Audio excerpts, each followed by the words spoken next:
We'll get it. Oh. Okay, there we go. Okay. Hi, everyone. Welcome. Thanks for your patience and thanks for your participation today. My name is Dr. Paul Zeitz, and I'm the co-convener of the U.S. National COVID-19 Emergency Response Group, along with my colleague and friend, Joel Siegel. Back in March of this year, a coalition, a network of stakeholders joined together to launch the COVID-19 Emergency Response Group. We brought together political leaders, civic groups, faith leaders, and representatives of disenfranchised communities, folks representing the homeless and people of color, as each of us as individuals and as our society was taking on the challenges of the COVID-19 pandemic. We had senators and members of Congress on our events. We had webinars and meetings. We developed policy initiatives, and we influenced the COVID-19 relief packages. So as we all know, there's an interplay going on between the COVID pandemic, the economic crisis, the climate crisis, and the democracy crisis that we're all trying to navigate together. So I'm really pleased today to welcome you to this event, and I'm going to turn it over to Joel Siegel. He'll introduce today's program and our experts to discuss the economics of the COVID-19 pandemic and the response. Thank Over to you, Paul. Joel. Hi, everybody. I'm Joel Siegel, former senior legislative assistant to Representative John Conyers. I'm executive director of the Justice Action Mobilization Network. Been working with Paul and so many people who are part of the broadcast today on a COVID-19 emergency response group, because many of us feared that if we didn't come together as a coalition, as a beloved community, that a lot of people were going to get hurt due to bad public policy. And we're seeing some good public policy coming out of Congress, but we're also seeing public policy that's not so good. And even though we're supposed to be nonpartisan, it's pretty easy for me to state that right now Mitch McConnell and the Republicans are blocking some of the most, I would say, people-friendly portions of the HEROES Act, whether it's a moratorium on evictions, whether it's aid to local and state governments that are desperately needed. But this particular webinar has a specific focus. I'm going to be very brief because we have so many incredible speakers that I don't want to spend more than maybe another minute of my time, because we have an all-star panel. If I was going to organize a congressional briefing for Judiciary Committee or Congressman Conyers, I would ask the panelists who are going to appear today. And these are the top economists in the country and public health experts who are going to really focus on, one or two things. And here's the main thing. Economist Paul Krugman, if you read End This Depression Now, states in his book that when you have a depression or a recession, you can print money, you can borrow money and create safety nets or invest in jobs so people can get through the hard times. And as Dr. Phil Harvey is going to point out, the hard time we're dealing with now is we have COVID-19, and mistakenly, based on what Krugman will call intellectual confusion, there was a rush to open up the economy. And the reason why was there was this false notion that we had to open up the economy or capitalism would collapse. And what macroeconomic policy teaches us, and we have the best and brightest today, is that that's false. And if you have both Democrats and Republicans and progressives who believe in a mythology that you must open up the economy and you must get people going back to the schools and you must have people go on the beaches or our economy is going to collapse. Today's speakers are going to explain why that is not the case, that the government can float the economy for a significant period of time, open up the economy safely. But if people are rushing back to work and to school and college, that's a petri dish for COVID-19. We're already seeing spreads wherever people are going back to school or going back to work. And today we're going to talk about two things. I'm going to ask Dr. Walter Su to talk about what's going on with COVID-19, where we're at, and his views of what does he think about, the rush to going back to work, which was basically what Trump and many governors across the country have done, even Democratic governors.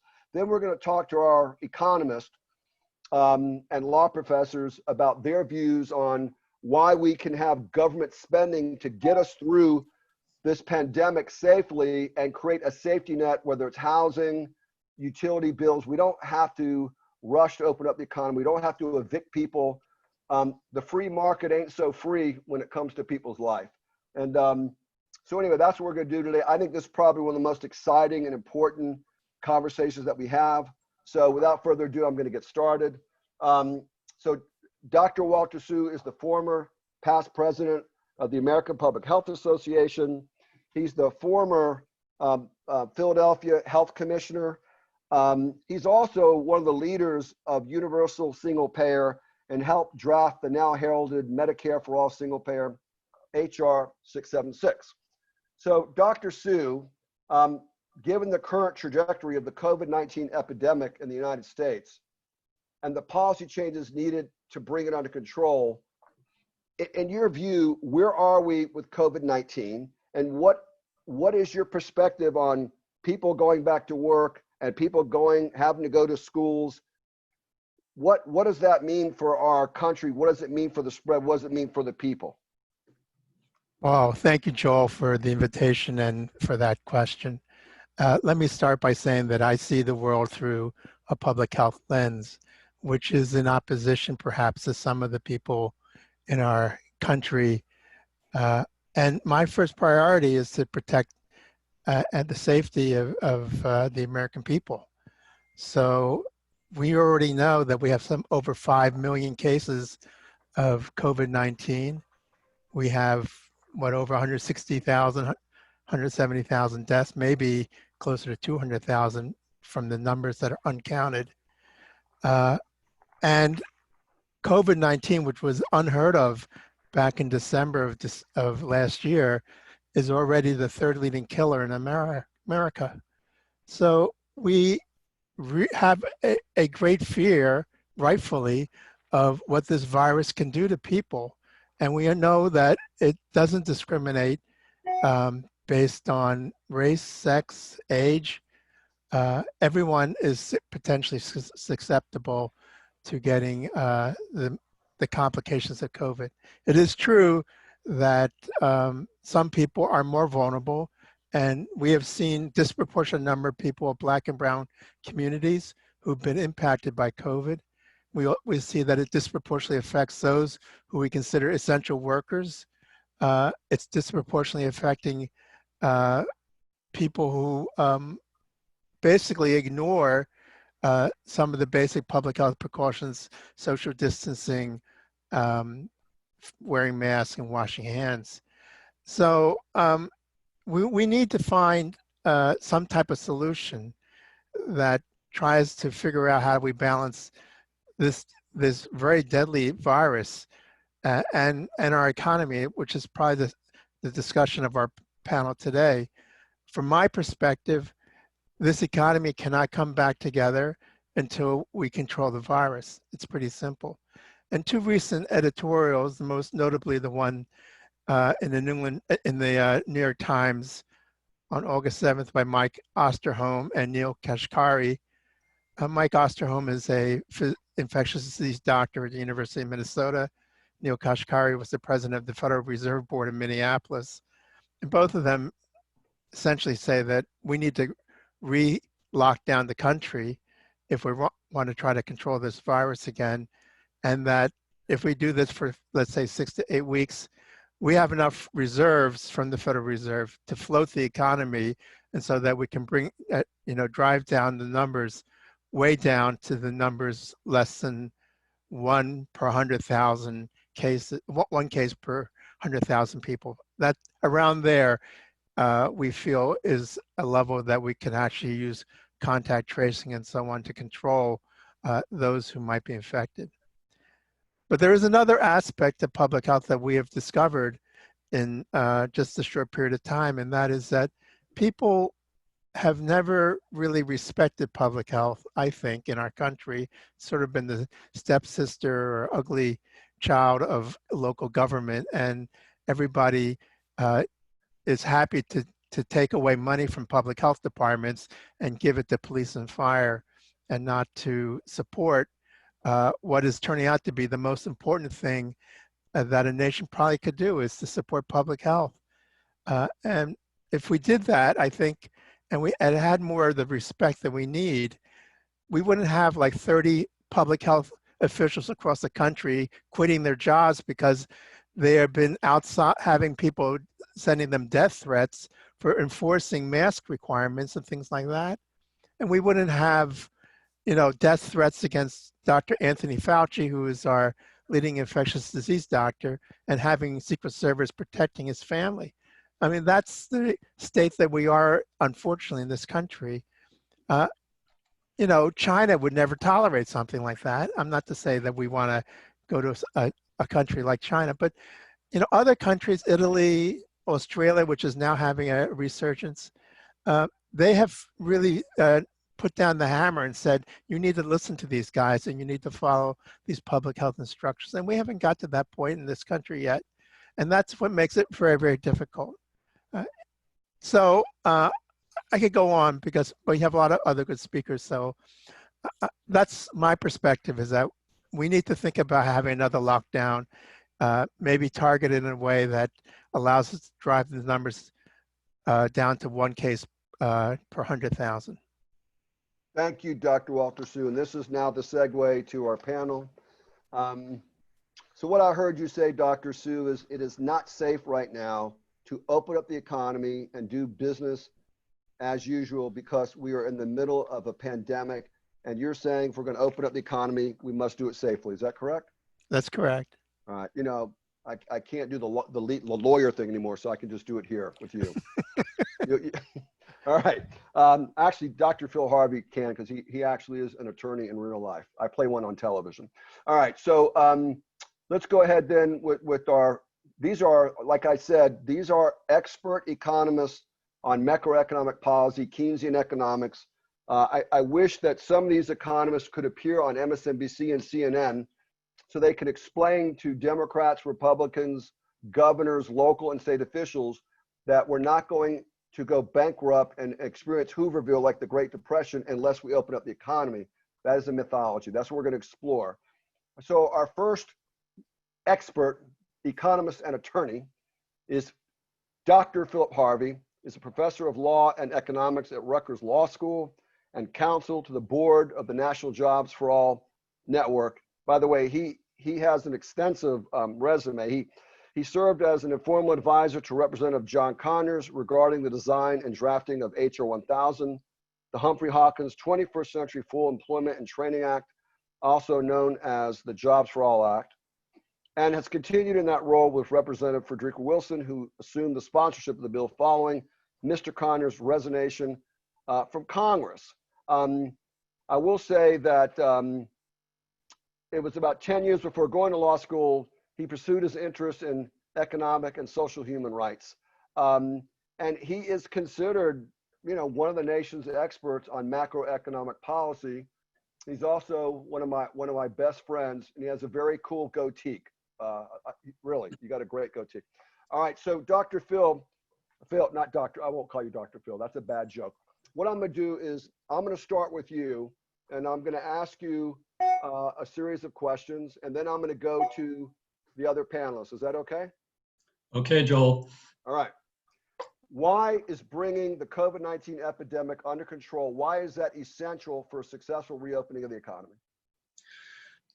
Simple answer is because the epidemic is not only bad for public health, it's also bad for the economy. I'm going to share my screen now. I hope that works. Host, can you turn on my screen sharing, Paul? It says it's been disabled. You're muted, so I can't hear you.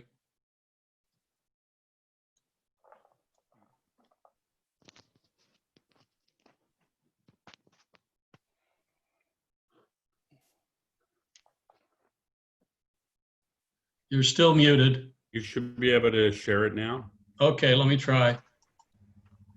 Okay. Does that work? Yeah, unfortunately, it opened up on the wrong screen here. Hang on. Okay, there it is. This is what happens when you open up prematurely. These are daily cases, these are hospitalizations, and these are deaths. Over here are the tests.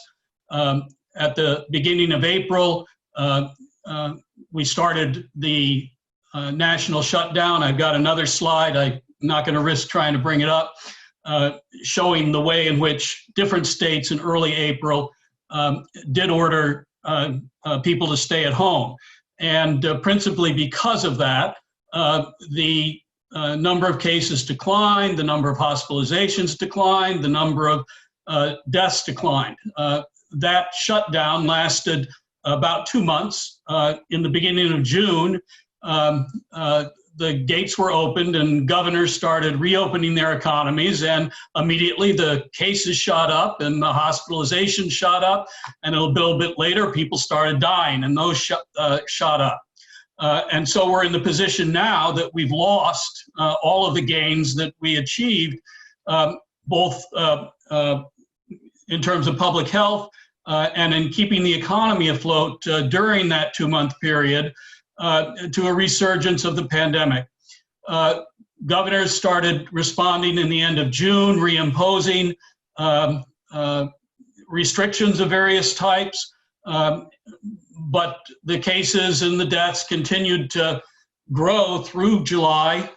In August, beginning of August, there's begun to be a slight downturn. We don't know if that's going to last. With schools reopening and things like that, the fall does not look like a happy season to be confronting.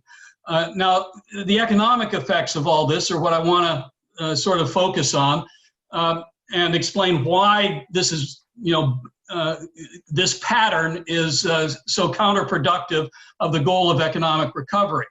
The imposition or reimposition of these limits on activity limit economic activity as well as keeping people safe from COVID. So people can't go to work, have difficulty shopping for certain things and so forth.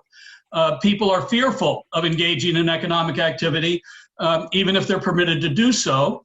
And as the restrictions continue and the cost of public welfare benefits increase, conservatives become increasingly hysterical about the risk that the economy is going to collapse and that the government is going to go bankrupt, neither of which is true.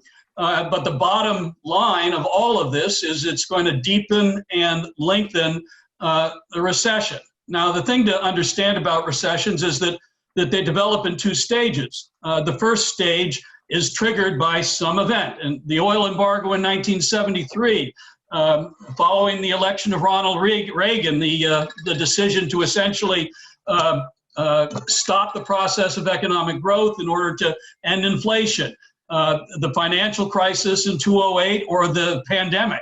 Whatever triggers a recession, we can see comes from many different possible directions. And what that does is that the immediately effective industries are not able to maintain their former levels of production and sales. The layoffs begin, investment slows down, and that's the first stage.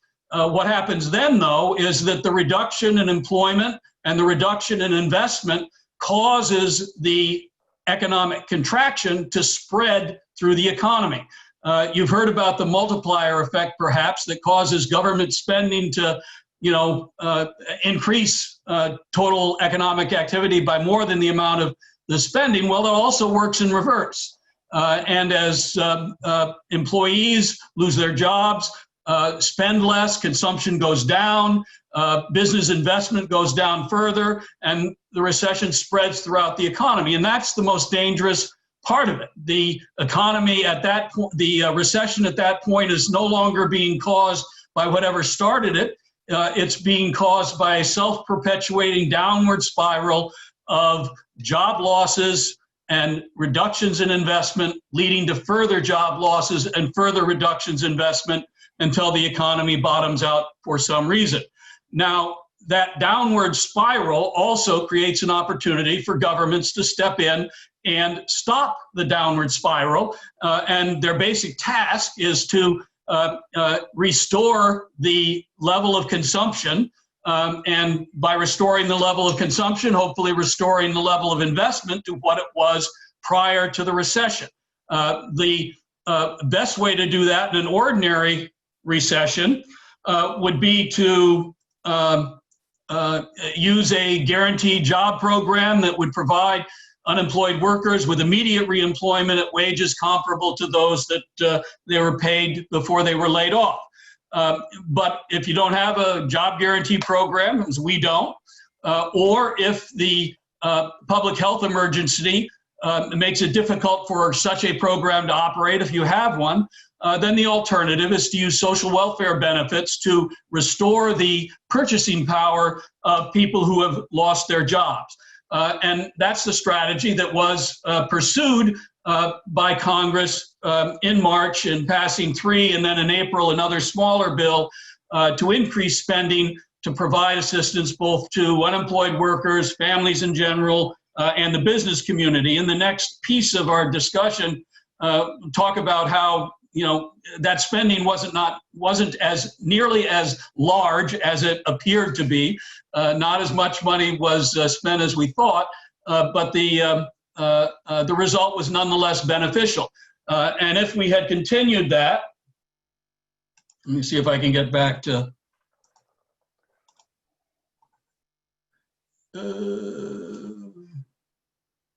There. If we had continued that, here at this point, continued that spending and that support, these lines would have continued to go down until we reached that magic 1% that Walter was talking about, where we can rely on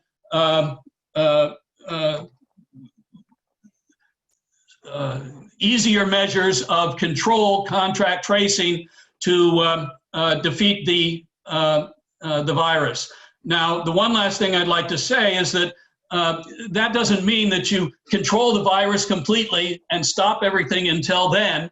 It means that the control of the virus has to be integrated with the economic response to the virus. And back in April, a very distinguished interdisciplinary group of economists, public health experts, ethicists, developed a strategy for, as they called, developing pandemic resilience. And that would have had a complete shutdown, as we had, into mid-June. In mid-June, and during that period, we wouldn't have been standing still. We would have been developing the capacity for rigorous contact tracing everywhere in the country. We would have been taking steps to protect the health of essential workers, training other essential workers to take the place of essential workers who got sick, and getting ready for phase 2 of the process, when we expand the definition of essential workers and introduce the rigorous contact tracing in population groups that are adversely affected or more vulnerable than others. And then in stage 3 in July, we start opening non-essential businesses, and stay-at-home orders begin to be relaxed.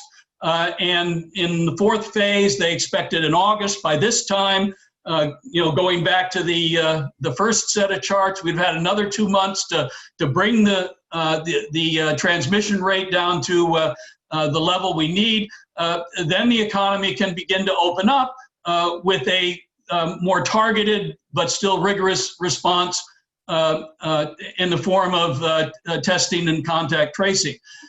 So it's not that you got to do the pandemic first and the economy second. Yes, that's the order of priority, but you're doing the economic adjustments at the same time you're doing the public health adjustments, because you can't shut the economy down entirely. We do need the essential workers. We've got to make them safe, and we can gradually expand that category of opening to include larger parts of the economy as the economy opens. So that's the smart way to do it, and that's why letting the infection rate boom up again as we have is the worst of all possible roads to follow. Dr. Harvey, what I want to be able to do is I want to focus on each You probably ought to move on to the others because I've probably taken up more than my share of the time on this topic. Okay, I'd be more than happy to do that. By the way, I was just told that I'm having a hard time being heard. Can people hear me okay? Yeah, okay, great. All right, so let's go ahead. We'll move on, and I'll ask another question to one of our esteemed panelists. And I apologize if I don't pronounce the names of our panelists correctly. If I don't do it, if you could pronounce your name correctly, that'd be fantastic. So is it Radhika Balakrishnan? Did I get that right? Probably not. Oh, you're on mute. Radhika, you're on mute. There you go. Yeah. No, it's not Radhika. It's Radhika Balakrishnan. I think that sounds a lot better than the way, you know. Yeah, it does. Let me read your bio. She's a faculty director at the Center for Women's Global Leadership and professor in Women's and Gender Studies at Rutgers University. She has a PhD in economics from Rutgers University. She was commissioner for the Commission for Gender Equity for the City of New York and the co-chair of the Civil Society Advisory Committee for the United Nations Development Program. Now, previously, she was a professor of economics and international studies at Marymount Manhattan College. She has worked at the Ford Foundation as a program officer in the Asia Regional Program. She was the chair of the board of the U.S. Human Rights Network and on the board of the Center for Constitutional Rights and International Association for Feminist Economics. She has a much longer bio. Now, what I want to do, if it's okay, Professor, is I want to follow up on what Dr. Harvey had said. Dr. Harvey is saying, you know, we can open up the economy, but we must do it slowly. What we often hear from Republicans in the Senate, be it Mitch McConnell or Republican governors, is, hey, Dr. Harvey, that sounds very utopian. That sounds great. You know, the problem is our economy is going to collapse. It's going to fall apart. Therefore, we have to open up the economy. In fact, they've even said that even if people die, that's the trade-off. Now, I know that sounds crazy. I'm not making this up. That's what they said. So this is the second question, Professor. Why can we afford to float the economy and meet people's needs until it is safe to reopen the economy? And then if any of our panelists would like to answer that question as well. The reason why that is the most salient question, can we afford to keep businesses afloat during the pandemic until the pandemic was over? Can we provide a robust safety net so people don't get evicted? Can we pay for the utility bills? The Republican answer is no, we can't do that because we're broke. We're going to go into deficit spending. Your perspectives, Professor, the floor is yours. Thank you. I'm going to answer a little bit of the first question as well as this one. I think what we're seeing is something very unique. I mean, as Phil said, you know, we're seeing a recession, but we basically have a triple crisis. We have an economic crisis, we have a health crisis, and we have a crisis of care because of all the people that are sick. So we need to really think about how we're going to deal with these multiple crises with kind of traditional Keynesian answers, right? So one of the things I think about COVID that is really important is the revelatory impact of COVID.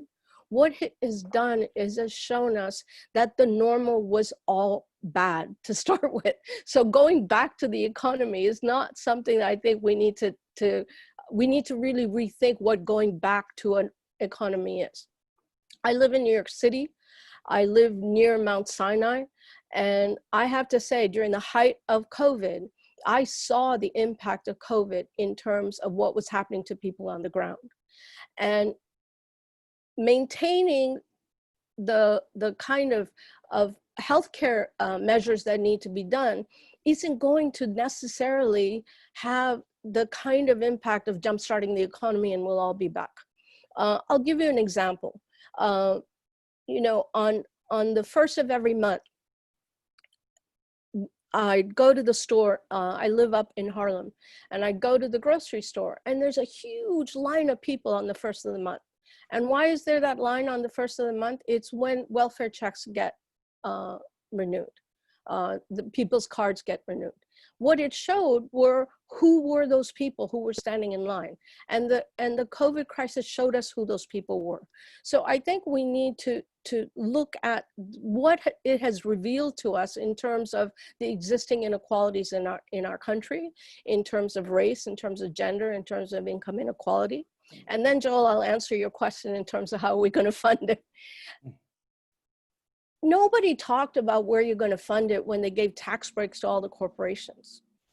And I think, yes, we can, and I know that Philip and Sandy probably will look at sort of the monetary policy part of it. But if we look at the kind of inequality and the reduction in the tax rate over time in this country, the reason why we're having problems in terms of funding is that the tax rate on the rich and corporations has systematically been reduced over the last 30 years. And so when the Republicans say, oh, we don't have money, we're going to go bankrupt, they didn't seem to have that problem when, you know, they were tax cuts for, I mean, not only in the Trump administration, but if you look at the tax rates over time, it has gone down systematically over time. And so we need to really look at increasing corporate taxes. We need to look at taxes on the rich. In New York City, there's a lot of legislators in the Democratic Party who are looking at renewing the tax on the New York Stock Exchange, which used to be there. So there are many ways in which we can get money. I mean, we could also, you know, print more money, the Federal Reserve, as others have said. But we really do need to look at why has the taxing ability of the government been reduced. And why is it that we need to go back and look at issues of inequality in terms of what they're contributing to society? No, that's excellent. Dr. Harvey, just a follow-up question.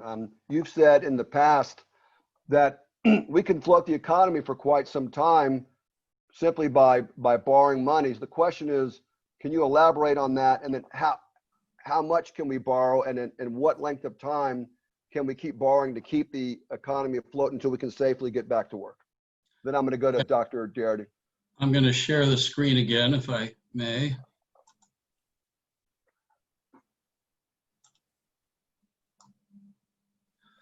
Okay, this shows the overall economic effect of the COVID-19 recession on the US economy.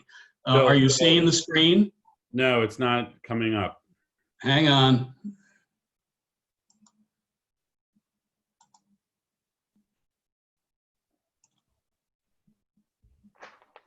Oh, it's not the right one. Okay, I'll do without the figures. The share screen thing's just not working right, or I can't make it work right. It's not, you know, far be it from me to, you know, accuse the computer program of making things difficult. I just don't know how to do it. Okay, the economy shrunk between January and June of this year by 5% on an annualized basis during the first 3 months, and another 32.9% on an annualized basis during the second 3 months. Now that's a huge decline, but understand that doesn't mean that's how much the economy shrunk. That's how much the economy would shrink over the course of a year if the same recessionary conditions lasted. The actual decline for each of those 3 month periods, just the 3 month period, was 3% in the first 3 months and 9.5% in the second 3 months. And the total dollar decline in GDP, the measure of the total economy's level of output, declined by $2.3 trillion. And that included, or was after, the stimulus effect of whatever spending the federal government engaged during that 6 month period. Now, how much did that increased government spending contribute to the reduction of that loss? I mean, how much of it did we take away? Well, the appropriations that Congress enacted in March and April were designed to allow $2.6 trillion worth of additional spending, additional deficit spending, plus another measure of additional lending. But that doesn't mean that the spending actually occurred. The money was slow to be dispersed, and once the ultimate recipients received it, if they received it, it was sometimes difficult to spend. The total outlays from the Treasury from that 2.6 trillion appropriation equaled only half, 1.3 trillion. And those outlays from the Treasury weren't outlays to the ultimate recipients. They were outlays to the various government departments and state and local governments that were the actors that were supposed to actually give people the money. And we know from the delays and problems associated with the distribution of these funds that it was slow to get out, and not everybody got it. And there are still people waiting to get their $1,200 stimulus checks and still waiting to get their unemployment insurance benefits. So that I think it's safe to say that the federal government probably actually only managed to put an additional $1 trillion into the economy. And so maybe the total loss in the economy, if the government had not done that, would have been something in the order of $3.3 trillion instead of $2.3 trillion. So there was a big hole in the economy. The government filled it in part, but we can see that it could have spent a whole lot more money before it would have approached being enough. But that's when the question arises of whether we can afford to borrow enough money to close that gap. And the answer there is, well, not to worry. The nation's central bank has the power to create money. It is not permitted by law to lend money to the government directly, nor is it permitted to fund government expenditures directly. But the way in which the government borrows money is by selling securities in private markets, and the individual investors and private parties, corporations, et cetera, purchase these securities, and the money the federal government receives is actually the loan that it receives. And then when the security matures, reaches its end date, the government has to pay back the money that it has borrowed. Well, the Fed is not permitted to buy these securities directly from the federal government, but it is perfectly free legally and authorized in order to fulfill its purposes, one of which is the achievement of full employment. You may be surprised to learn. So if the Fed is convinced that full employment would benefit if it went out into the private securities market and purchased however much of the securities the federal government has sold, it's perfectly able to do so. So the government says, let's borrow another $3-4 trillion. The Fed sells those treasuries into the private market. And then if it wants to, it can turn around and go back in the private market and buy $3 or $4 trillion worth of securities, doesn't matter from whom, and effectively, indirectly, cover the expenditures of the federal government without anybody losing confidence in the government's ability to borrow money, because informed investors know, look, the Fed is there to provide the liquidity necessary for the federal government to pay its debts always and forever. And so there's not going to be any, collapse of demand for federal securities. People will continue to be willing to lend government money. And whether the government ever has to pay it back will depend not really on how much they borrow, but how much the Fed is willing to do to reduce the practical effect of the borrowing through its own purchases of government securities. So there's really no reason to worry that debt is a problem or that the government can't do it. If we've got to start over and spend another $4 trillion in the third and fourth, not another, but if we have to spend 3 times as much as we spent in the first 6 months of this year, in the second 6 months of the year, shut down completely, get things restarted again in an intelligent way, we can do it, no question. So that's all the reassurance I wanted to provide on that question. Thank you. That was a Hank Aaron home run or a Michael Jordan slam dunk for all of you who are from Chicago. So, I mean, so if I'm at the dinner table, which I'm often with my family members, and Philip, you're there, and I'm going to go to Dr. Darity after this question. And they say, you know, Joel, these ideas about keeping the economy afloat and you can borrow more, that's going to increase the debt. And we just can't do that because we just don't have enough money.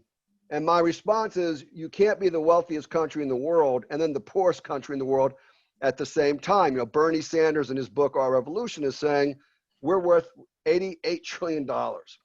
So what I heard you say, Dr. Harvey, is very clear. If we want to do another HEROES Act, if we want to do another CARES Act, we could do that. It's not going to bankrupt the country. We can comfortably do it through government spending. Is that accurate? Yes. Okay, thank you. William Darity, welcome, sir. It's an honor to meet you. Dr. Darity is the Samuel Du Bois Cook Professor of Public Policy, African American Studies, and Economics, and the director of the Samuel Du Bois Cook Center on Social Equity at Duke University, which is down the street from me. I went to UNC Chapel Hill, but I hope you will not hold that against me. Definitely don't. I taught at UNC for many years. My father did his PhD there, and I still root for the Tar Heels, even though I am at Duke. And I also root for Duke, so we're brothers in that. He has served as chair of the Department of African and African American Studies, and was the founding director of the Research Network on Racial and Ethnic Inequality at Duke.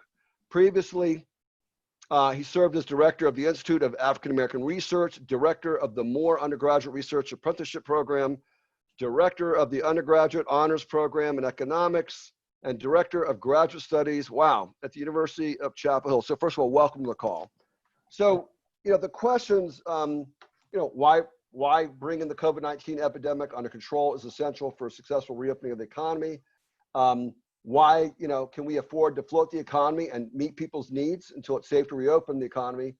And then question 3, why is it the best way to respond to the public health and economic crisis in the United States is to enact and implement legislation that not only meets current needs, but does so in a way that lays the foundation for permanent reforms of the existing political, economic, and social welfare systems that define the United States. And then in terms of health disparities, we know that essential workers, many of the people who are actually being forced to go back to work are people of color, African Americans and Hispanics, who have the highest rates of both infections and death rates, especially if you look at the meatpacking industry, where people generally are, in my opinion, it's the Baton Death March. It's people being forced to go back to work so the capitalist class or the ownership class can make their profits, and then people basically are expendable. And I apologize for saying this, but I say it, you know, as a Jewish person, I consider that to be Auschwitz. In other words, if you know that people are going to die, but you want them to work so you can have your profits, and you know disproportionately they're African American and Hispanic, you know, we see a disparity here. The question that I have for you, doctor, you know, it's very simple, is can we keep the economy open and go back to work quickly? What does that mean in terms of health disparities? And can we float the economy, like Dr. Harvey said, you know, by borrowing or taxing so that we can go back to work safely and not kill Black and brown people at disproportionately higher rates, because there's this narrative that we must go back to work or there's going to be a full-scale depression and everyone's going to be evicted and homeless. Dr. Let me Darity. start by saying that we should not go back to work immediately. We need to follow a set of steps that are similar to the ones that Phil outlined that should have begun in March or April, which would have given us a very different set of circumstances today. But let me also say that I think that we're unduly constrained in our thinking about federal government spending. I do not think that there necessarily is a connection between increasing the deficit and increasing debt. I don't believe that the federal government has to incur additional debt to expand its spending. And I don't believe that it's necessary for the federal government to necessarily increase taxes to increase its spending. I am very much of a hard-nosed modern monetary theory sympathizer. And so as a consequence, I would argue that the federal government can increase its spending to any extent it desires with one major limitation, which is what is the impact on inflation. You do not want to produce inflation, but you can design any level of federal expenditure in such a way that you can mitigate the inflation risk. And I would argue that in the present moment, because the economy is so depressed, that the likelihood of any significant inflation is not great. It certainly is possible that if we continue to support people's incomes without people being able to produce anymore, then we will generate what could be described as an inflationary depression. But we're not at that point yet, by any means, I don't think. And so, so I would argue that we shouldn't have any reservations about expanding expenditure. And in fact, I would argue that we should expand expenditure with an eye towards implementing what I would refer to as a social justice agenda. So we should think very carefully about restructuring the economy. And we should think about restructuring it along the following lines. First, I would argue that we need to bring into existence, and I think John Conyers is going to crop up in two ways here. We need to bring into existence a federal job guarantee, a right to employment for all adults at a non-poverty wage with benefits similar to all federal civil servants. If we had had such a policy in place, we could have kept people on the payroll while making a transition to a more work-compatible environment that would be consistent with physical distancing requirements. We also could have added additional people to the national payroll with a great deal of ease rather than having the kinds of interruptions and difficulties that seem to have arisen with the CARES Act. The federal government also would have a greater capacity to bear the expense of safety protocols in jobs that are deemed essential. Artists, entertainers who no longer can tour or benefit from public gatherings could be supported through this project in the same way in which we supported them during the era of the Works Progress Administration. We could rejuvenate our postal system, which is well, it's not newly under assault, but perhaps the most extreme assault is occurring right now. And we could restore or introduce postal banking and solarize our economy so we could produce the green economy through the use of the services of people who are working under the federal job guarantee. We can introduce national health insurance, and we could provide universal access to Wi-Fi plus the corresponding equipment that's needed, particularly so since so many young people are now compelled to be taught while they're not in a classroom setting. And then the final thing I want to mention, which is the other piece of the John Conyers story, is that the nation is long overdue for introducing a program of reparations specific to Black American descendants of persons who were enslaved in the United States. This would be a program that would eliminate racial wealth differences in the United States. So in the current moment, we have a situation in which Black Americans are about 13% of the nation's population, but only possess about 2.6% of the nation's wealth. This corresponds to a differential of $800,000 in net worth per average Black and white household. And that enormous differential is not just due to the fact that there's a handful of white billionaires.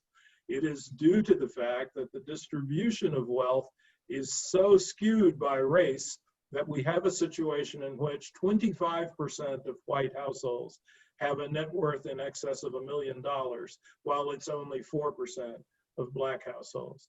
So from my perspective, what reparations is needed for is to eliminate that gap, bridge the difference in wealth, because the black-white wealth differential is the most profound index of the cumulative effects across generations of white supremacy in the United States. And bridging that wealth gap would finally provide the nation with the capacity to have the material basis for full Black citizenship in the United States. So I'll stop there, but I want to say I don't think we should worry about spending, and we've got to recast the conversation about federal spending, because the federal government is not constrained by tax revenue in the same way that the states and municipalities are. Dr. Darity, I want to encourage you to be on some subsequent calls, because Dr. Harvey is organizing a series of these symposiums, because we're going to have to explore this much, much further. What I want to do is get a lightning round from our panelists, and then I'm going to go to Dr. Well, he's like Dr. Minsky to me, but Alan Minsky in just a second. We're in a room with Nancy Pelosi, Chuck Schumer, and we're going in there as advocates for another $3 trillion to keep the economy afloat, stop evictions, make sure that there's a stimulus check of at least, $2,000 to $3,000 for people making below $125,000, and relief to businesses so that they don't have to close their doors. And they say, well, how much is it going to cost? And you say, well, we think it's going to cost about $3 trillion. And they respond by saying, and I was at Congress for 13 years now with John Conyers as a senior legislative assistant. And I was in these conversations, most of my career. And here's the answer that I got 13 years. Joel, this Medicare for All that you're working on, this Jobs for All bill that you're working on with Dr. Harvey, man, it sounds great. Look, I'm with you. It's just too expensive and we can't afford to do it. We just did the HEROES Act. We just did the CARES Act. I'm sorry, but a lot of these people are just going to have to sleep with their relatives. No, they're not going to say that in public. I'm just telling you what goes down for real. All three of you, this is a lightning question that we're going to go to Alan. How would you respond to that?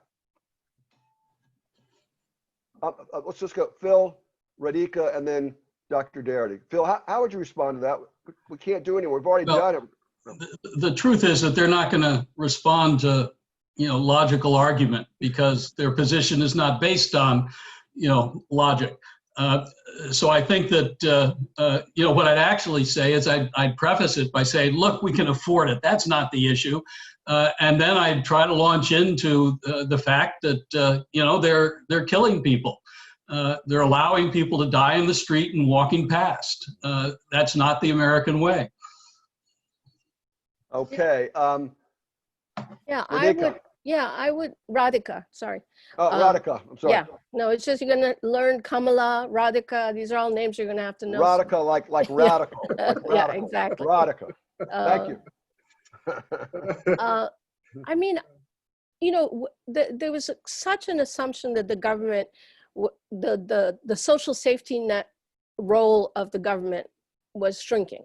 And then COVID hit and suddenly it pumped it right out. And suddenly there's stimulus checks, there's all those checks. So I think the basic, I'm agreeing with Sandy in that we really need to rethink where we're at right now and figure out how we move to a different place.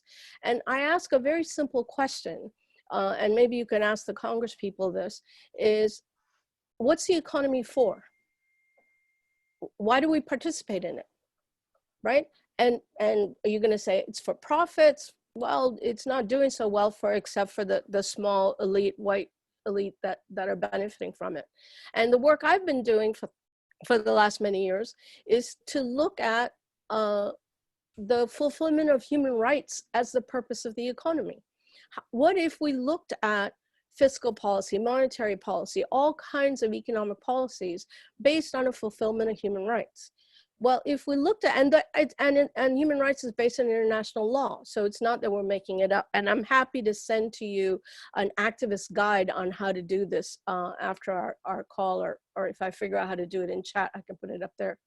But I think we really need to rethink how we structure our economy. And this is the moment, if there was ever a moment in history since the Great Depression, I mean, that gave us a new way of looking at the economy. This is that moment. And if we just go back to normal, normal wasn't very great.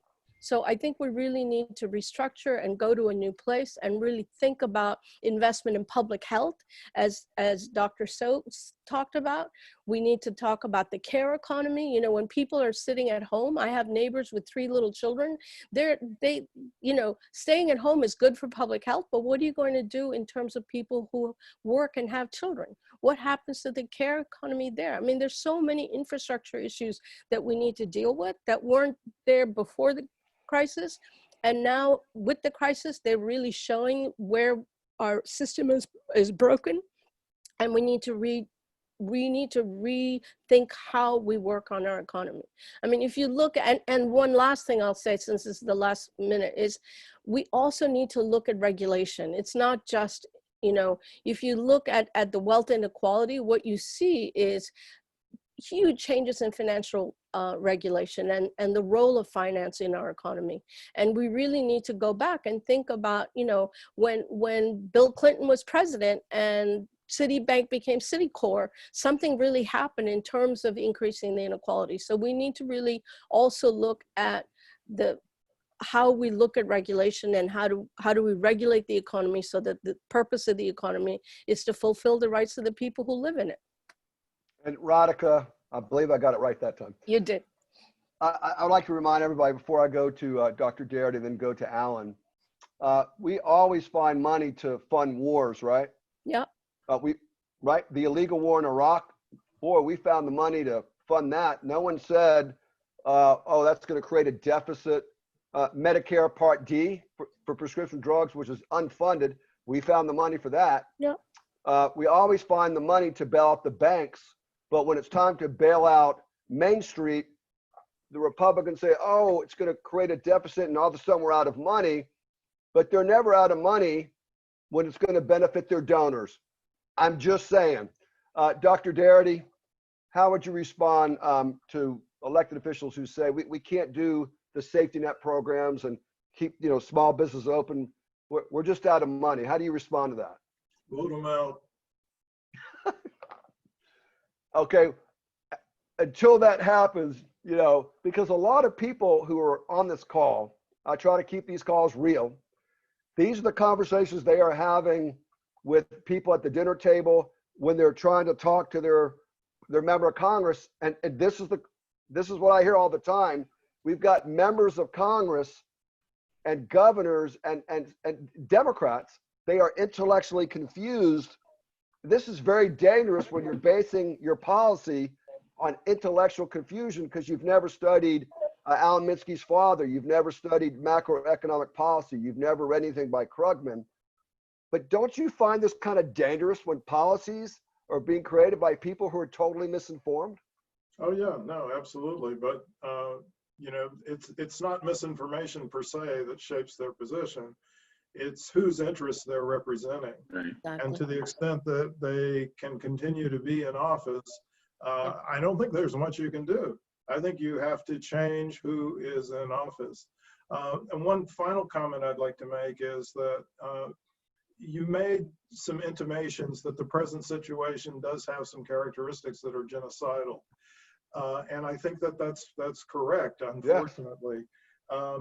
Because I think there has to be a distinction made between people who hold essential jobs and whether or not the people themselves are treated as essential. And I think in our economy, people holding essential jobs frequently are treated as disposable. Well, if everyone could read Pope Francis's encyclical, he uses the word throwaway people. Mm-hmm. And Dr. Paul Zeitz, who led this country, and I was there when he lobbied Congress, led the effort to make sure that Africa and the Caribbean, that people weren't disposable, because that's what was about to happen, because we didn't want to spend money on AIDS in Africa. And as a result, of Dr. Paul Zeitz' work and others, 17 million people have been saved. And I have seen this over and over again where there are disposable people in our economy, and a lot of these workers in the meat packing factories, in my opinion, are viewed as disposable. I'm not making this up because Republican leaders said that people would have to die in order to keep the economy going.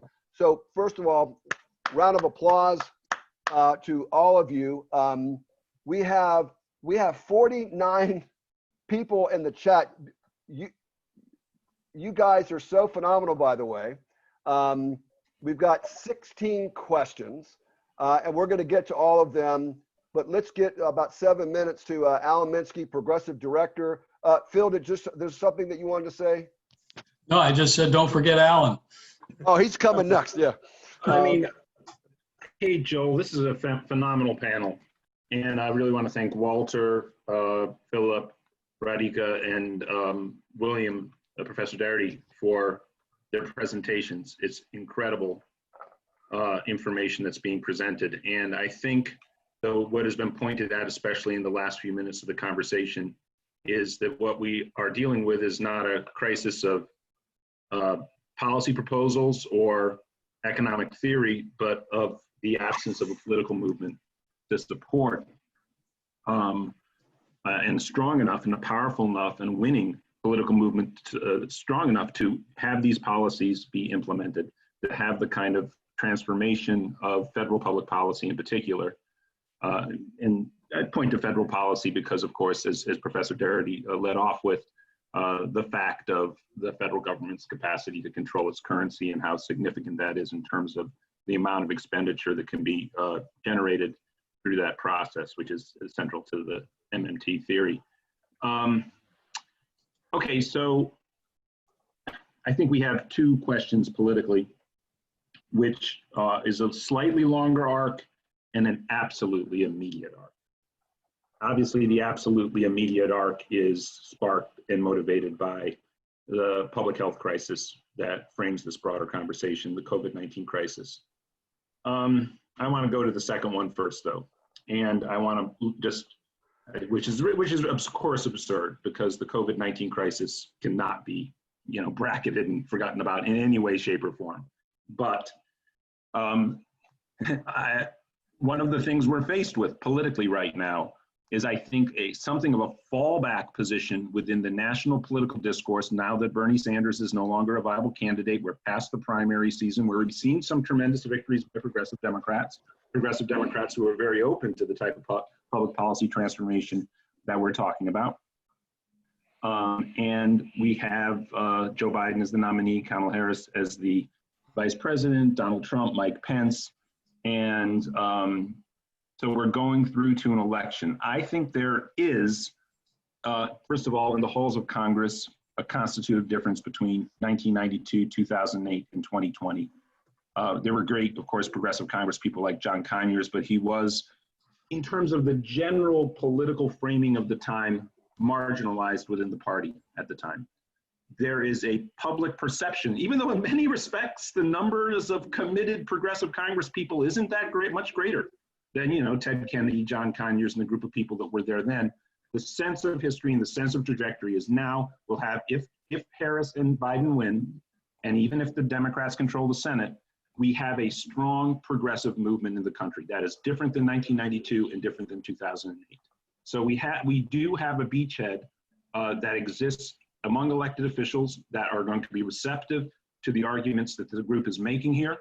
And as they are foregrounded in the sort of narrative arc, the publicly understood narrative arc of where American politics are currently, following the Sanders campaign, following the election of the squad, that we have an opportunity to have some very strong advocacy, very aggressive advocacy for the type of policies that we're talking about and the type of transformation of the conception of how deficits operate, public spending operates, all the way through the points that have been made on this panel.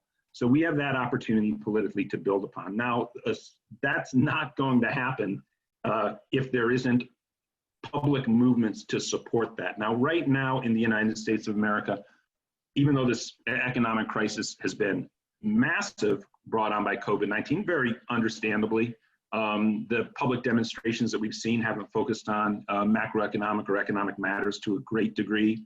Obviously they were sparked by something that merited everyone's full focus and attention, which is the murder of George Floyd.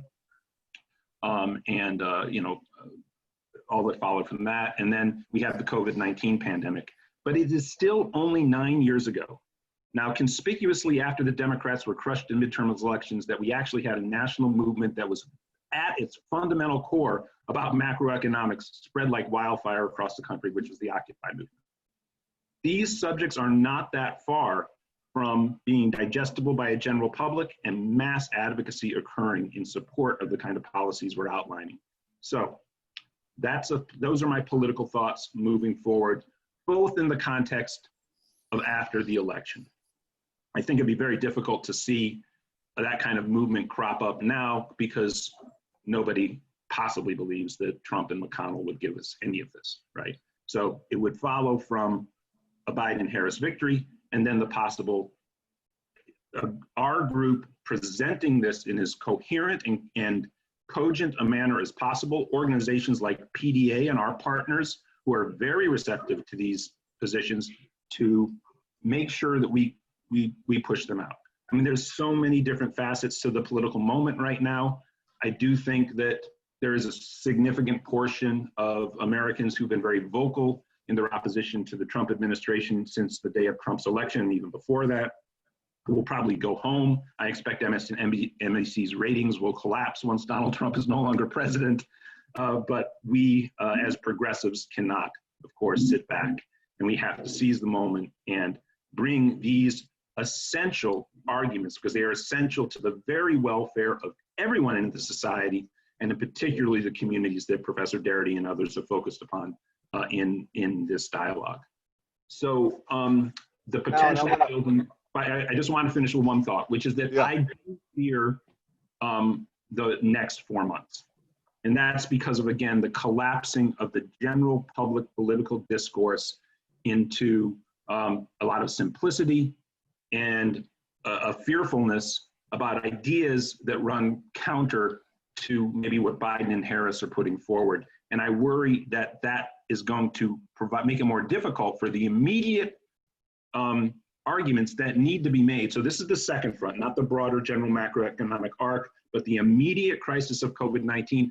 And I think it is our human responsibility that we make these arguments, the arguments that Phil Harvey was really foregrounding, and Walter Sue was at the beginning too, and all of you have been, that we do need to find a way to make clear that there is a public economic, public health, and governmental response to the COVID crisis that will produce the kind of dropping down of the curve and then flattening of the curve.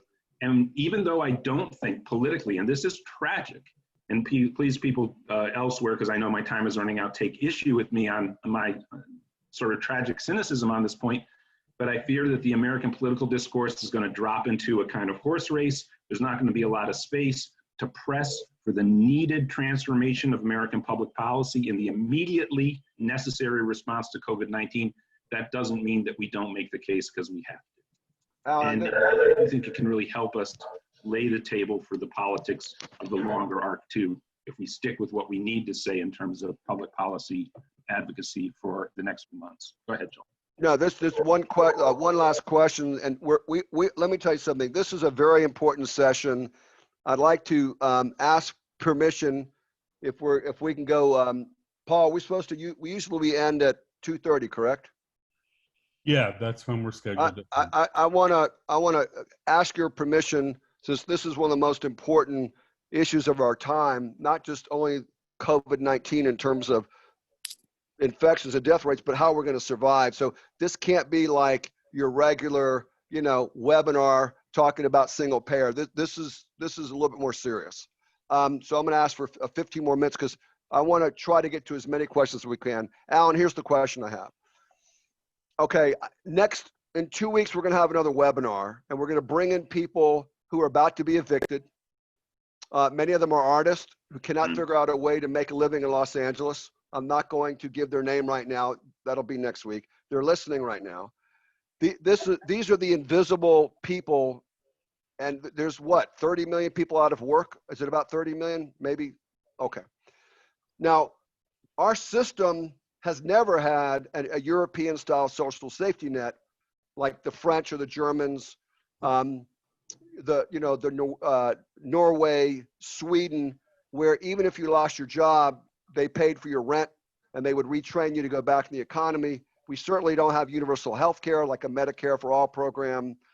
The question I have is, given that there are millions of people right now, as we're talking, on the verge of eviction, on the verge of utilities being shut off, on the verge of literally, well, right now there's millions of people who don't have food, 1 out of 5 children facing food insecurity.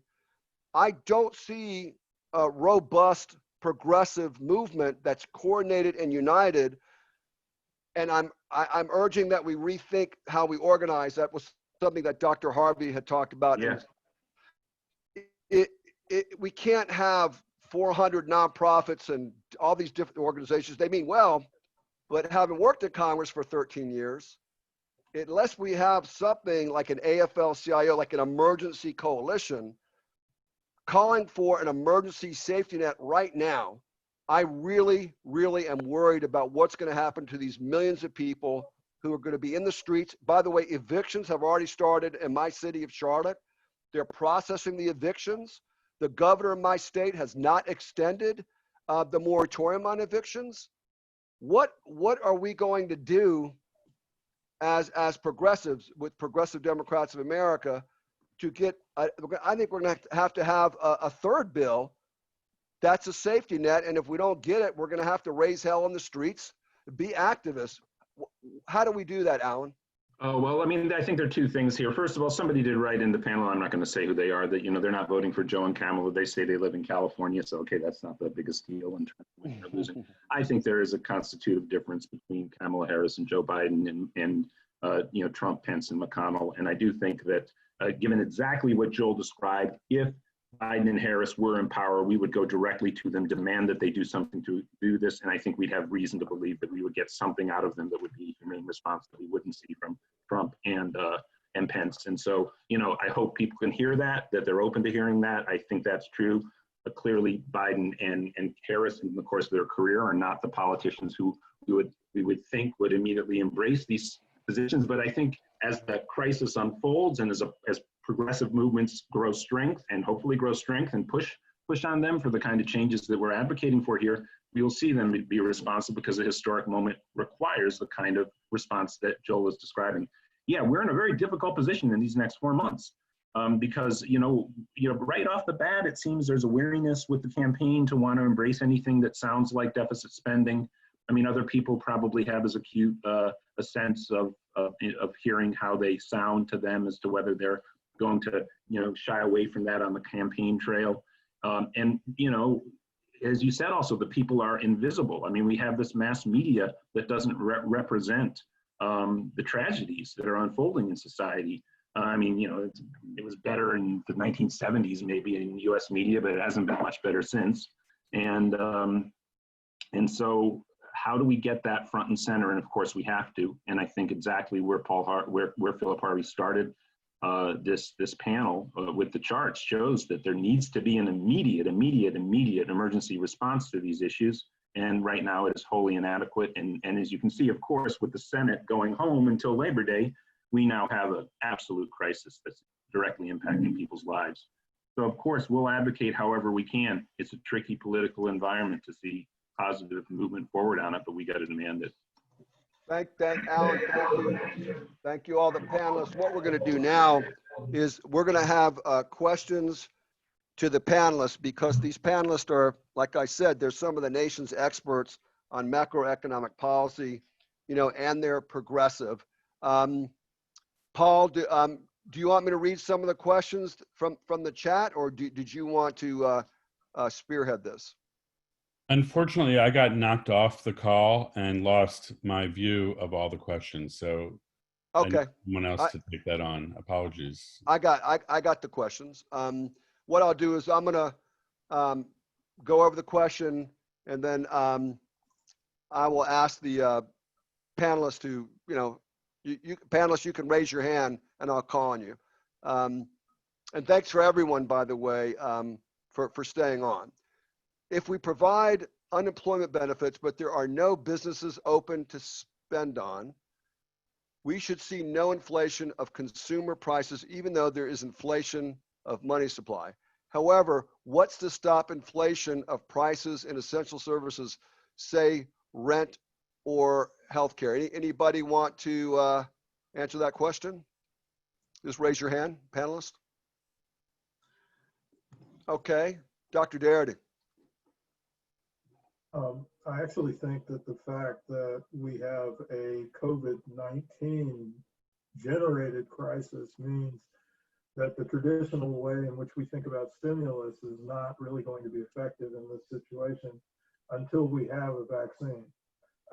And that means in turn that just by increasing people's incomes and spending capability, it doesn't necessarily have a stimulus effect on the economy's performance if people cannot go back to work in a huge array of jobs.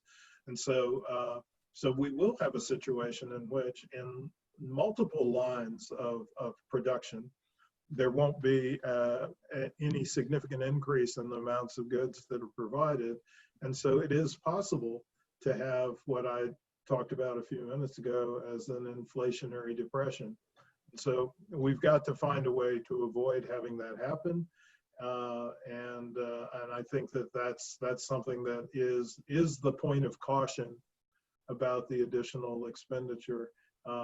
Because you know, one of the very dangerous things that has happened in many societies is to lurch eventually into very high rates of inflation, and that has always had adverse consequences when you're trying to remove a fascist political regime or stop one from coming into power.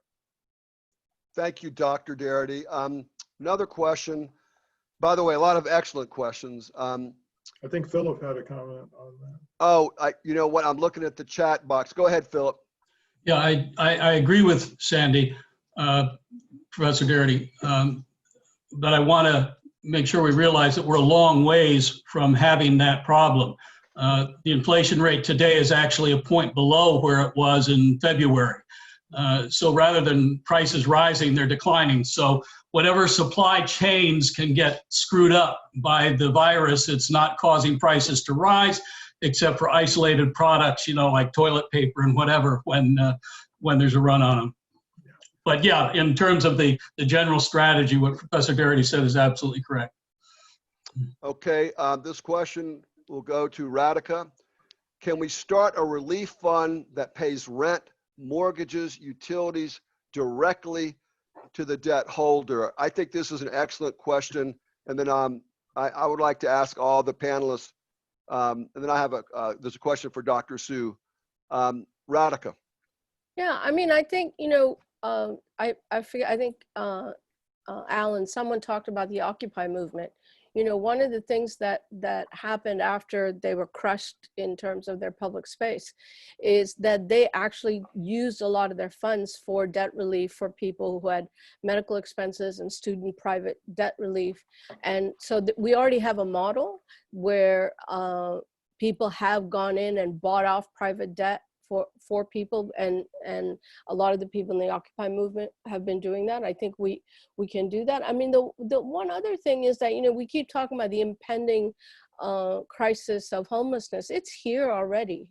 I mean, people have lost their place. We're not waiting for it. I mean, the level of homelessness that is visible on the streets of New York, it's exponential from what it was 6 months ago. So the crisis is here. And it's not only about people paying rent. I mean, people have lost their jobs. They're leaving the cities. And you know, I was just listening to the radio recently, and there's just, for example, people who have drug addiction problems, there's nowhere for them to go. And so you're seeing more people who, you know, are walking down the streets without access to any kind of healthcare providers to help them through their issues, the children on the street. So I think this idea that we're seeing an impending crisis, that crisis is here now. It's just going to get worse. So I think we really need to think about what policies can we put into place now to get people placed in homes, and because they're already on the streets, and what happens to the safety of people on the streets, and so I think we need to definitely, we can do private funding, and I don't think it's one or the other, but we also need the state to be responsible. I mean, I don't think we should privatize that, and I think the social safety net that the state should provide, we need to insist that they take that on. You know, I wish Congressman Conyers was still with us. What we would have done we would have called an Paul knows this, and Dr. Harvey knows this, and Walter knows this because they were part of those meetings. We would have already called a meeting of the Progressive Caucus, the Hispanic Caucus, the CBC, and we would have probably had a series of briefings, and we would have come up with policies. This is what we used to do back in the day. So let's say we want to make sure no one's evicted and everyone's rent is paid. We would have come up with that plan, wrote a bill, taken that to Nancy Pelosi, and she would have introduced it. Now that's how we used to do it. What we have, unfortunately, is this brick wall called McConnell and Trump, okay, and the Senate. Nevertheless, Barack Obama did not run on universal health care. Our movement pushed him to go to universal health care. So what Alan was saying is very, very important.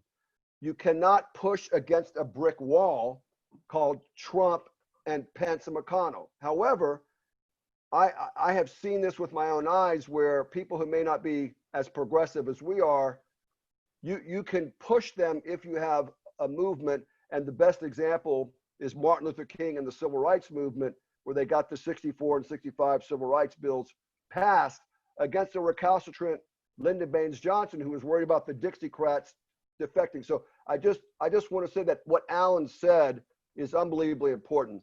Dr. Sue, if we had Medicare for all single payer, all these millions of people who have lost their health insurance, what would happen in this crisis if we had single payer to healthcare, which is linked to employment?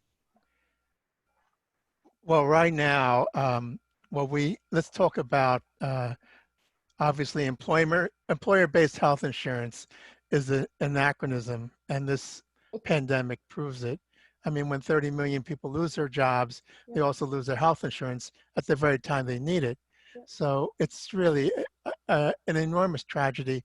Whether this tragedy is enough for us to make the huge movement that we've been talking about, to have people march in the streets demanding that we have Medicare for all, is another question. I see movements around climate change and people filling streets. I see the Women's March in Washington. I'm waiting for the literally hundreds of thousands of people that need to jam the streets of our nations on this Medicare for all issue, because that's what it's going to take for us. Jim McDermott, who used to sponsor a single payer bill from Washington, would often say, well, I need this army behind me to push this bill, because nobody's going to take me seriously unless they see some type of movement. So that's one aspect that we need to talk about. The other aspect is actually, what could a single payer bill do? Well, think about right now, the private insurance companies actually own the health data out there. And the health data is actually around billing. It's not around public health issues. So let's suppose you have COVID. Who knows that information? The private insurance know it, but do the people at the CDC know it? Is there some type of national database where we could track all the COVID patients? No, we don't have that. What in Taiwan has, when they have a single payer system, is they know where all the COVID patients are. They integrate their travel history with their national health database, and they know where people have traveled, and they know who might be a close contact. And they do that as a way of controlling the coronavirus. So they learned from SARS in 2003, and they actually have something like 500 cases total in the entire country of 20 million people of Taiwan, and they only have like 7 deaths. It's the contrast between what Taiwan can do with their single payer, robust national database and what we cannot do with our fragmented private health insurance, billing oriented database is miles apart. And that's one of the reasons why we are failing to control this virus. So then a follow-up, Dr. Sue, is if we have millions of people uninsured, we know single payer is going to be very hard to pass. Jayapal has a great bill, which was a version of Mr. Conyers 676. What could we do? Let's say Biden gets elected and we want to make a demand. Let's say it's Biden Harris. If we say, well, the first 100 days we want everybody covered either by Medicare or Medicaid, no one left behind, which would make perfectly good sense, right? We don't want people to die or stay sick because they lost their job and their benefits. What kind of short-term measure could we demand as a movement? And I would like to remind everybody that we are progressive activists. So that we are, and you can't change the system without being an activist and demanding things. So scholarship is fantastic. The purpose of the COVID-19 Emergency Response Group, as Dr. Paul Zeitz framed it, is we want to be a voice for the people. So we just don't want to talk and listen, we want to activate. So once we learn today, that's why we're going to have subsequent seminars. We're moving into action, and we've been in action since we've been in existence. Dr. Sue, what can we do to cover everybody right now who's uninsured? Well, I know that Biden and Harris are going to be fighting for enhancing the Affordable Care Act. And in theory, that may work. But I think you can see how easy it is to take pot shots at the Affordable Care Act because it's based on private health insurance. It's a market-based approach to healthcare. It's not a public health approach to healthcare. And we need to start making the argument, that healthcare is a public good.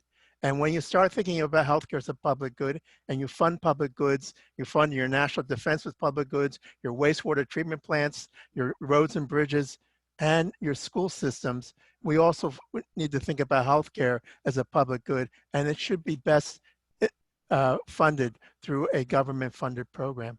It turns out that if you look at the money right now, the majority of our healthcare dollars are actually funded through Medicare, Medicaid, the VA, and the tax breaks they would give the corporations. If you used all that money, actually, we're already like 2/3 of the way toward a single payer plan. We just need to get to the rest of the way. And that's one of the arguments we have to make out there. Well, can we just expand Medicaid? Well, I don't want to get too wonky, but Medicare plus 15 reimbursement rate, or expand Medicare kind of like a single payer system. The idea, Pelosi's idea, was to expand COBRA, which is not going to happen. A lot of people can't afford to pay their premiums when they're out of a job. I love her to death, but I don't get the COBRA. What about an existing public insurance program? Anyone who seeks unemployment, needs health insurance, they can get Medicaid or Medicare. Couldn't we do that? Yeah, well, that's actually the plan that Sanders and Jayapal had put forward. And we absolutely think that's a great plan. And then we could, once people understand how it works, I think it could be expanded into a Medicare for All program. But I saw that Phil Harvey wanted to say something. Dr. Harvey. Yeah, I think if you're asking, well, how can we get everyone covered within 30 days? That strategy is the one that could get us there, and not just by creating open enrollment for Medicaid or Medicare, but for all government supported healthcare programs, which essentially means everything, because everybody who's in the ACA is also government regulated. So that if everybody had the opportunity to obtain coverage from any of these programs with enhanced subsidies, that would be the quickest way to get the most people covered. For example, the VA program is a wonderfully effective medical program, but they don't serve anywhere near the number of people who are theoretically eligible for it, because they have tiers of eligibility, and depending upon their funding in a particular year, they say, oh, we'll go to tier 3 this year. well, give them the funding they need, and then all kinds of people who are theoretically eligible could immediately go into the program. So there's a lot of room and a lot of programs to expand enrollment if we funded it. And that would ease the administrative burden that you don't want 20 million or 15 million people applying to one program at one time. We saw what happens when you do that in the spring. If you can spread it out amongst a bunch of programs, it's more likely to go smoothly. Thank you. And I apologize to the panelists, but what I'm doing is I'm looking at all the questions from the chat, so I can't see everybody's screen. One question from Rudy Arredondo, president of Latino Farmers and Ranchers Coalition and the co-chair of the Justice Action Mobilization Network, which I am honored to be their executive director. And the question is farmers, that the farmers have gotten literally nothing from subsidies, whether it's CARES or the HEROES Act. And one observation that I can make is that it does seem like farmers and people in the rural areas are often the stepchild or the foster child of public policy. But what must we do if we're going to make sure that farmers get the kind of federal subsidies and assistance they need to survive, whether you're a family farmer, an individual farmer? What do we need to do? Anybody would like to tackle that question? Yeah.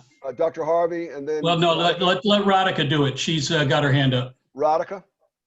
Yeah, I mean, I would say, we have, the one thing that we have not talked about in this webinar that I want to bring up, and I think farming and farm workers are important, is of protecting undocumented workers in this country. We really haven't addressed that at all. And a lot of these programs only go to documented workers. And so we really need to put forefront what happens to undocumented workers. And in terms of farmers, I mean, yeah, we have to figure out programs to help them. So many farmers are now in their 70s and are selling their property to Wall Street investors. And then those Wall Street investors are hiring local workers to work on below minimum wage jobs, and usually undocumented workers. So, I mean, I think the farmers issue is important. It's going to provide the food we eat, but I think there's also a structural problem in terms of how do we actually invest in farms that's not going to become agribusiness and huge companies taking them over. And as more and more farms are being bought by the incredible amount of money that's floating around there looking for things to invest, I think we're jeopardizing our food system. And so we really need to think about, who are the farmers. And I think, Sandy, you probably know, I'm sure you know a lot more about this, but the investment in Black farmers in this country, that's starting to shrink as well. And how do we look at that as part of the reparations issue that you spoke about before? But I think it's really important, and as I said, the undocumented workers in these places are really important to not forget. Fantastic. Okay, we're going to go to our lightning round. These are going to be closing comments. Alan Minsky, please. But yeah, I just also want to say too, I really appreciated both what Radhika said and Professor Doherty said about reparations. And my understanding, and again, Professor Doherty laid the numbers out, is, and this will be my final thought, please everybody else wrap up, but I want to just lean on this one a little bit because, people talk about GDP boost. If we lift it up, it's an 8-to-1 ratio of African-American household wealth versus white American household wealth. If we lifted up African-American household wealth to where it was in balance with white American household wealth, imagine the growth of GDP that would entail. It would be really spectacular amount of money in people's pockets to build up communities, to build up businesses, to spend, to hire, et cetera. It's a historically just thing to do, and it's a great economic policy too. Yeah, I just want to say we introduced a reparations resolution for the city of Charlotte, for the Charlotte City Council. We call it restorative justice. And all I can tell you is we listed 6 or 7 things: jobs for all, food for all, childcare for all, $15 an hour. And all I can tell you, for those of you who are working on reparations, try going to your city council and getting resolutions passed. The blowback that we got from the old guard of the Charlotte community, the so-called liberal leaders, they didn't want to touch it. And many members of the city council did not want to touch it. You know why? Because here's what they told me. Joel, we don't have the money to do those programs. That's why this discussion is so important. It's just not on the federal level. It's also on the local level. We don't have any money. Now, they could build sports stadiums, but for some reason, if it's a program that's going to benefit Black or brown people, all of a sudden, you know, we don't have any money. We're about to wrap up, but 1 minute closing comments. Anything that you want to say, because to have, you know, some of the most brilliant minds in economics and politics and healthcare, this is phenomenal. So we'll start with you, Dr. Darity, closing comment. Collectively or singly, municipalities cannot meet the bill for reparations. The total sum that would be required to eliminate the racial wealth differential is somewhere in the vicinity of $10 to $12 trillion. If you take the total budgets of states and municipal governments, it's in the range of $3.1 trillion. So they simply can't do it. But as a matter of principle, reparations is the obligation of the federal government because it is the ultimate culpable party. And thank you, Dr. Darity. We look forward to having you on more symposiums. You were absolutely brilliant, and go Blue Devils, but your freshmen can't keep going to the pros, man. You won't win a championship that way. Radhika. In my closing statement, I think that those of us who are trained economists have an obligation in this time to make economics knowledge accessible to activists. It's something that I've been doing for quite some time, and I think it's our obligation, because if you said no one's marching on the streets asking about macroeconomic policy, it's because we talk in gobbledygook so that people don't understand what macroeconomic policy is. So I think it's our obligation to go out into the streets and make sure that people understand what the economic policy consequences are of the kind of actions that we're seeing in government, and so that we know how to go and advocate on the streets. And as an activist, that's what I've been trying to do, and I think I would call on anyone who understands economic policy to go out and make it much more comprehensible to the regular public. Well, amen. I'm going to ask Progressive Democrats of America to organize a special symposium with all of you, because this is incredible. It would be great if we could do some congressional briefings with everyone here. I'll try to work on that. Dr. Walter-Sue. Well, I'll be very brief by saying that imagine a society which actually valued public health and had actually made the investments for the last few decades in local public health departments, in community-based health care. It turns out that public health is the best bang for your buck in healthcare. And if we had actually spent more of our time trying to prevent diseases rather than trying to treat diseases, we would not only have saved huge amounts of monies for this country, but we would be a much healthier country. Thank you. Dr. Minsky. Is he with us? Dr. Minsky? I don't know. He might have had to leave. Let's see. We've got the distinguished bearded man, Dr. Phil Harvey. Closing remarks. This is our chance to turn the corner on the neoclassical era. We've been laboring under it for 4 decades. We couldn't turn the corner in 1992. We couldn't turn the corner in 2008. This is our chance. Let's not waste it. And very briefly, Roosevelt's Economic Bill of Rights. Remember that one, Dr. Harvey? Yes, indeed. Just briefly, could you just tell that's the foundation. Right.